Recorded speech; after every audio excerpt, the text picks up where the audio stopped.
keessanuu baga ayyaana kana kabajuu isiniin ga'een jedha. Kan waliin immoo nagaa koon isinitti dhaammadhaa baga nagaan jiraattan hundi keessa.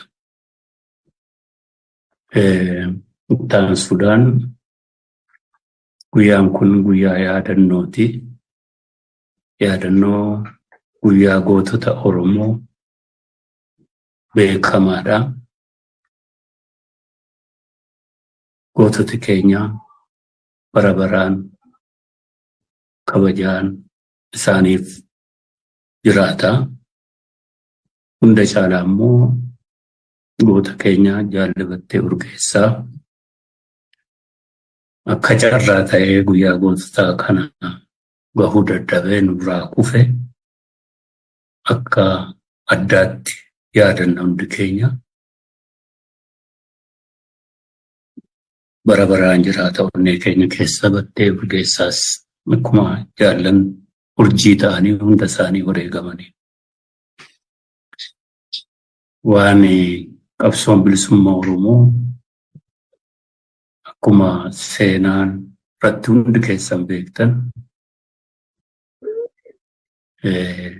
qabsoo didha hedduu keessa lafaa ka'ee lafaa yookaan kaane wareegamni hedduun itti baafame qabsoo kana lafaa kaasuuf ifatti mul'isuuf jaarmiyaatti gochuuf amna hedduu keessa deemeeti ifatti ba'e. Ifatti ba'uu keessatti immoo erguma ifa ba'uu jalqabeeyyuu didha hedduutu isa mudate, wareegama hedduu qaqqaaliitu isa mudate. Imala kana keessa ilmaan qaqqaalii akkuma Oromoon jedhu asheeta dura ga'ee simbiraa afaan simbiraa bu'aa jedhani. Ilmaan Oromoo qaqqaaliitu Waldaa Machaa Tuulamaa sana duras taatu Waldaa Machaa Tuulamaa keessa namoota qaqqaalii akkamii ta'a. Uummata kanaaf ijoo ta'an hojii ta'an kan yeroo sana keessatti dhaabuun ulfaataa fi isaaniin dhabnaan fuulduratti deemuun namatti dukkanaa'u. Maqaa isaanii ni yaadattu, isaan kana dhabneerra. Adda Bilisummaa Oromoo kan eenyuyyuu haaluu hin dandeenye isaan kana keessaa ba'ee hooggannisa. Hoogganni sochii qaqqaalee akkasii keessaati ba'a biyya eessaattuu darbee sochii ilmaan Oromoo diddaadhaaf bilisummaadhaaf karaa baalee godhan akkasumas ilmaan Oromoo bifa kamiinuu aadan keessatti achii bahanii Oromiyaa seenuuf jaarraa fa'aa wajjin ka wareegaman hundi ni yaadatta. Adda Bilisummaa Oromoo immoo lafuma ka'uu jaarmicha tolchuu keessatti namoota hedduu dhabeera. Erga tolchees dirreetti haala ulfaataa ta'een amma maqaan adda addaatti kenname shiftoota yookaan maaloo haa jedhu malee kasichi seenaan akkaataatti wareegama isaanii baasu ilmaan Oromoo akkamii akka dhaabee hundi keessan ni beektu. Mana hidhaa keessaa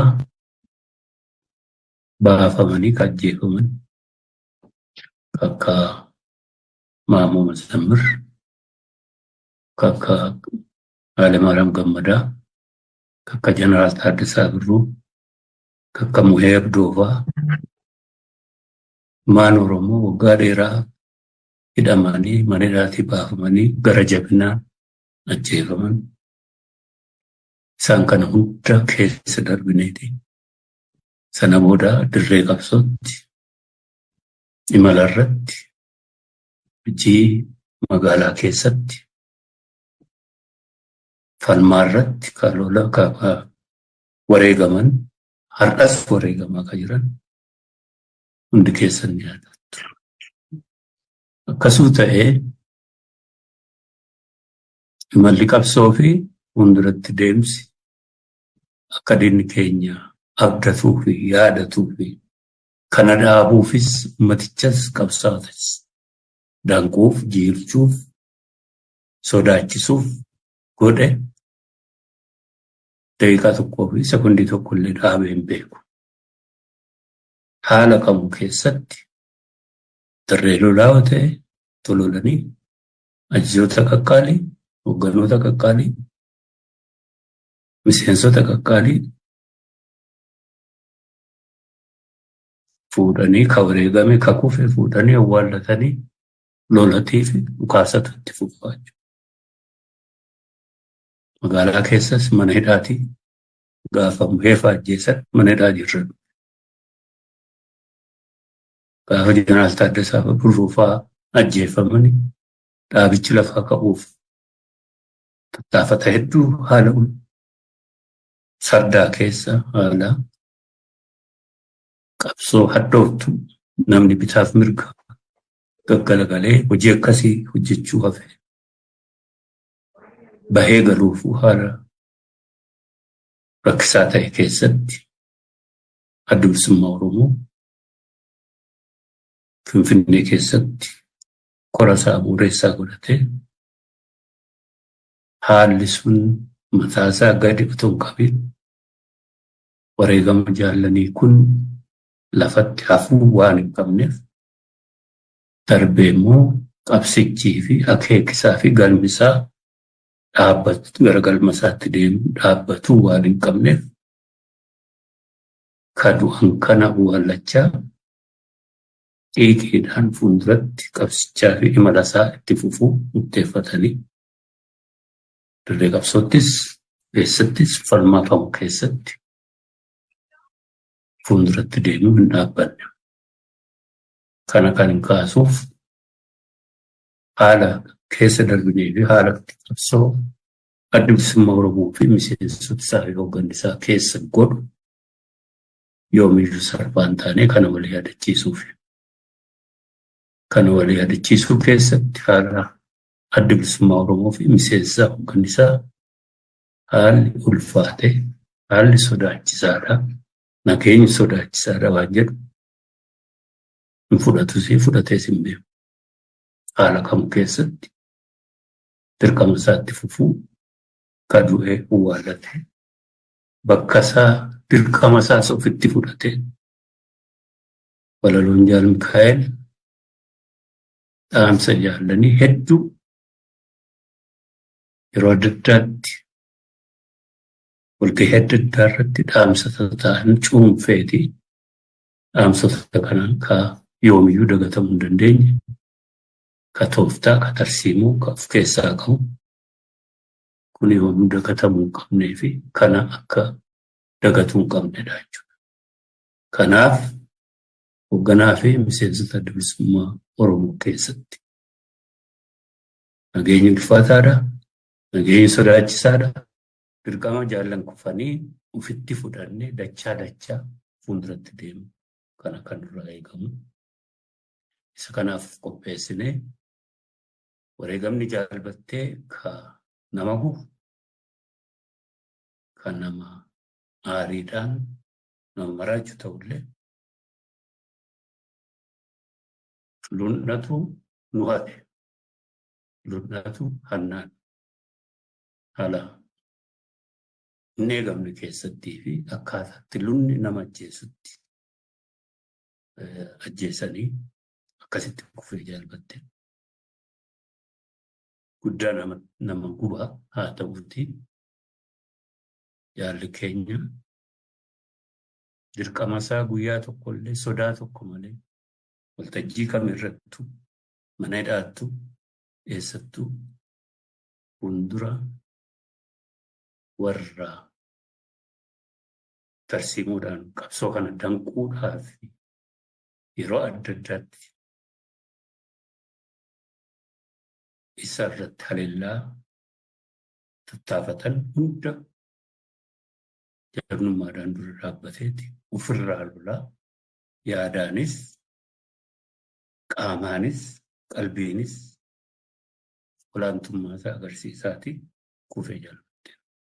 Kanaaf kasaa ba'aasaa dachaa tokko keenya irra jira jechuudha. Isa kana qabannee dirqama keenya dachaa itti fufuu kan nurraa eegamu ta'uu dhaamsa koo gadi jabeessee dhaammadhaa.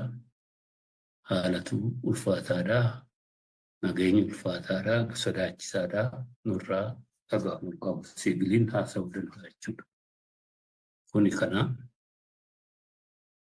kan itti aansee waama gaggabaabduu haala yeroo ka ilaaluun waan xixiqqoo jedheen darba. Haalli keessa jiramuu fi haala qabsoo bilisummaa Oromoo eessaa ka'ee maal keessa darbee waggootii 5 kana keessattuu haala akkamii keessa darbinee as geenye hundi obbooda deebi'uu yaadate haala sila tuttuqee haala ulfaatoo 2019 kana keessa cirateeti keessa bahee qabsichi ka diinni keenya waajjira cufuu sochii keenya dhorkuun hoogganoota hidhuu kaan danquun darbee immoo qabsoo bilisummaa Oromoo guutummaatti ija isaa dhaamsuuf dirree siyaasaattis waltajjii keessaa dhaaba kana baasuuf sochii ulfaataa fi bal'aa haala adda bilisummaa Oromoo fi qabsoon kun ganame keessatti nu gananii duubaan sakkiiniidhaan akka nama waraanee nama ajjeesutti nu waraananii tattaafatan. Haa ta'uti miseensota keenya hidhaasoo ta'e ofitti fudhatanii 2-3 ka hidhame ka reebame qabeenyi dhaabichaa saamame hoogganoonni akkas dirree falmaattis akkas dargaggooti keenya kana hunda dura dhaabbatuun qabsicha kana keessa dabarsanii jaarmayaa isaan facaasuu tattaafatan caalaatti bifatti horanii caalaatti jabeessanii caalaatti deebisanii sirna qabsiisanii har'a qabsichi olaantummaa qabaateetti diina wajjin wal falmaa jira malee diina fi mataa gadi qabatee haala rakkisaa sana keessatti jilbeeffatee jiilee booda deebi'ee isaaniif harkaan kennannee kana mirkaneesseeraa fi har'a immoo haala qabsichuu olaantummaa qabu keessatti fuuldurri keenya ifaa caalaatti garagalma isaa gahuutti tarkaanfataa jiru ta'uu eenyuyyuu haaluu danda'u. Kanaaf isa kana fuuldura keenyatti ilaaluudhaan socho'u faallaasaa Itoophiyaan ka Oromoo fi qabsoo Oromoo galmasaa gahuu danquu bara baraan kaayyoo godhatte ilmaan qaqqaalii Oromoo silaa tuttuqe kanaa fi har'as dirree irratti fi biyya keessatti jiran kana ajjeesuudhaanii fi jiilchuudhaan yaalucha facaasuudhaanii uf jalatti bulchuu itti fufattee sochootu bara baraan lola hamaa lolli kun immoo ishee gubaa keessatti gubataa akka biyyaattuu diigamtee addunyaa biratti tuffatamte har'a akka biyyaattuu jirti jedhanii ka odeessuu hin dandeenye haa ta'uti humna qawwee farkaa qabduun amma mootummaa fakkaattu biyya fakkaattu garuu dirree dippiloomaasiittis dirree akka biyyaatti irratti mul'atanii fi uf bulchanittis hin mul'anne biyya ishees biyya jettee himattu uummata jettee himattu waliin adda baate bakka hunda uummatoota kana wajjin lola keessa ka jirti jedhanii ka odeessuu hin danda'amne kana keessa jirti. Kana bakkaan kana gaaheera adda bilisummaa Oromoo fi Oromoo fi kaayyoo Oromoo loluun Itoophiyaa asiin gahee jira jechuudha. Ammallee kanarraa jiiduu dadhabdee, kanarraa arguu dadhabdee, bakkeefaa ajjeessuudhaan kanan dhaaba jettu jaamaa siyaasaa fi jaamaa haala hubachuu hin dandeenye kabara baraan kabbara waggoota 100,000 dura jiru keessa saayikooloojiidhaanis siyaasaadhaanis kan jirtu ta'uu agarsiisa. Kanaaf fayyinsa qabdu du'a ishee boolla isheetti deemuu mala.